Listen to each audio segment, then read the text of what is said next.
नमस्कार। आज हम एक ऐसी बेहद अहम घटना को समझने वाले हैं जिसने दक्षिण एशिया की भू राजनीति में एक नया अध्याय जोड़ दिया। इसे ऑपरेशन सिंदूर के नाम से जाना जाता है। उपलब्ध रिपोर्ट और तथ्यों के आधार पर आइए पूरी तरह से निष्पक्ष होकर समझते हैं कि यह जटिल सैन्य और कूटनीतिक ऑपरेशन आखिर था क्या और इसे कैसे अंजाम दिया गया। चलिए सीधे इस मुद्दे पर आते हैं। जरा सोचिए, चैन से सो जाइए, पीएएफ जाग रही है। पाकिस्तान वायुसेना की तरफ से किया गया ये सोशल मीडिया पोस्ट एक बहुत बड़ा विरोधाभास है। रिपोर्ट के मुताबिक ये पोस्ट ठीक उस वक्त की गई थी जब मात्र 3 घंटे बाद ही रात के अंधेरे में एक बहुत बड़ी मिलिट्री स्ट्राइक शुरू होने वाली थी। इस पूरी घटना के कालक्रम को समझने के लिए हम एक टाइमलाइन को फॉलो करेंगे।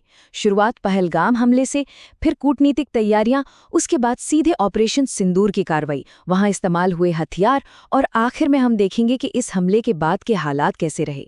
तो सबसे पहले बात करते हैं उस दर्दनाक घटना की जहां से ये सब शुरू हुआ।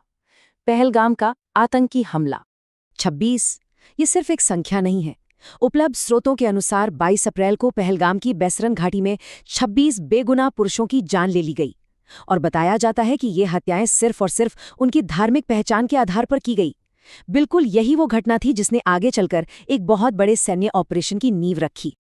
अब देखते हैं कि तनाव कितनी तेजी से बढ़ा।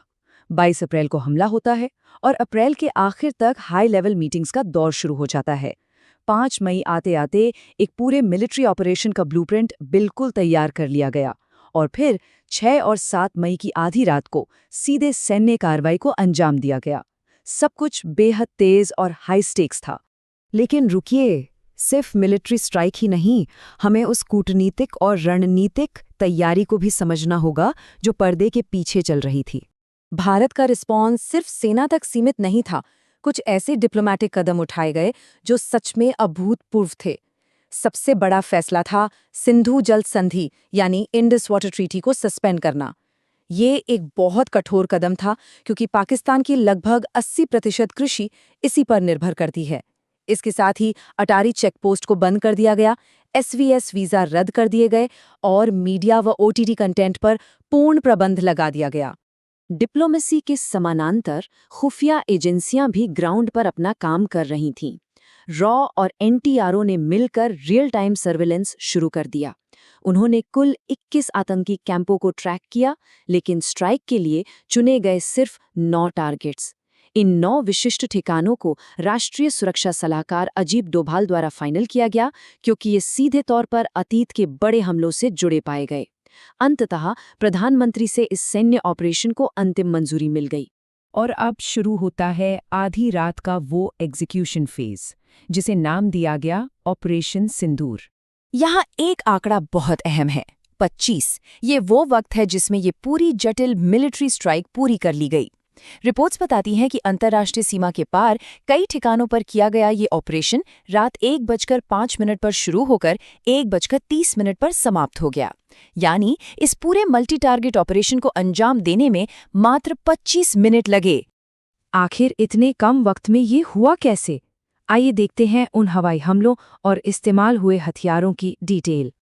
ये काम का बंटवारा सच में बेहतरीन था। सुखोई 30 MKI ने पूरी तरह से भारतीय हवाई क्षेत्र के अंदर रहकर एयर कवर प्रदान किया, जबकि राफेल और मिराज ने फ्रंट लाइन से हमले किए। राफेल ने 550 किलोमीटर की रेंज वाली स्कैल्प मिसाइलों का इस्तेमाल किया। इसके साथ ही ब्रह्मोस, हैमर और स्पाइस 2000 जैसे सटीक हथियारों को भी काम में लाया गया। और अगर हम इसकी स्केल की बात करें तो टारगेट्स कहाँ थे? मुजफ्फराबाद, कोटली, सियालकोट, मुरिदके और बहावलपुर। सबसे हैरान करने वाली बात ये थी कि बहावलपुर स्थित मुख्यालय को निशाना बनाने के लिए स्ट्राइक सीमा के 100 किलोमीटर अंदर तक की गई। सैन्य इतिहास के नजरिए से ये एक बहुत बड़ा पैमाना है। उपलब्ध डेटा के आधार पर यह बिल्कुल साफ हो जाता है कि नष्ट किए गए 9 कैंपों में कौन कौन शामिल था। इसमें लश्कर तैयबा के 4, जैश ए मोहम्मद के 4 और हिजबुल मुजाहिदीन का 1 कैंप शामिल था। यानी ये ऑपरेशन किसी एक समूह तक सीमित नहीं था, बल्कि पूरे आतंकी नेटवर्क को एक साथ निशाना बनाया गया था। स्रोतों के अनुसार इस कार्रवाई का रणनीतिक प्रभाव बहुत बड़ा रहा।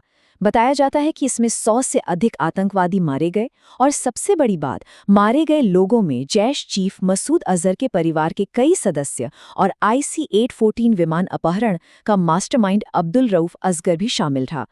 टॉप कमांडर्स का यूं खत्म होना एक बहुत बड़ा झटका था। लेकिन कहानी यहाँ खत्म नहीं होती। अब आते हैं इस ऑपरेशन के ठीक बाद के हालात और जवाबी कार्रवाई पर। यहाँ स्रोतों ने एक बहुत ही गहरे वैचारिक अंतर को हाईलाइट किया है। एक तरफ पहलगाम में वो हमला था जहां लोगों को सिर्फ उनके धर्म के आधार पर निशाना बनाया गया। वहीं दूसरी तरफ ऑपरेशन के बाद जब भारत सरकार ने प्रेस कॉन्फ्रेंस की तो जानबूझकर एक हिंदू और एक मुस्लिम महिला सैन्य अधिकारी को एक साथ मंच पर भेजा। ये एकता का एक बहुत ही स्पष्ट और प्रतीकात्मक संदेश था। जाहिर है अगले ही दिन 7 और 8 मई को पाकिस्तान की तरफ से भी जवाबी कार्रवाई का प्रयास हुआ। पुंछ में हुई गोलाबारी में 12 आम नागरिकों और 1 जवान को अपनी दुखद जान गंवानी पड़ी। इसके साथ ही ड्रोन और मिसाइलों से जम्मू कश्मीर, पंजाब और गुजरात के लगभग 15 शहरों को निशाना बनाने की कोशिश की गई। लेकिन इसी जवाबी कार्रवाई के दौरान भारतीय सुरक्षा बलों ने लाहौर में मौजूद पाकिस्तानी एयर डिफेंस रडार को पूरी तरह से न्यूट्रलाइज कर दिया। इस काउंटर अटैक के दौरान ये संख्या 50 बहुत अहम हो जाती है।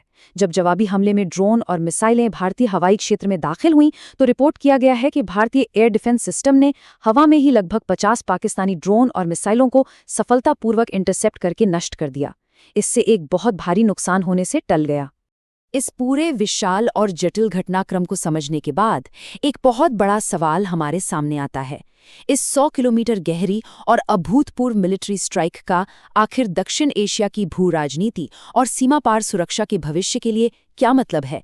क्या ये आने वाले समय के लिए कोई नया नियम तय करेगा? इसका जवाब तो शायद आगे का वक्त ही देगा। इस पूरे विषय के विश्लेषण को आज हम यहीं विराम देते हैं।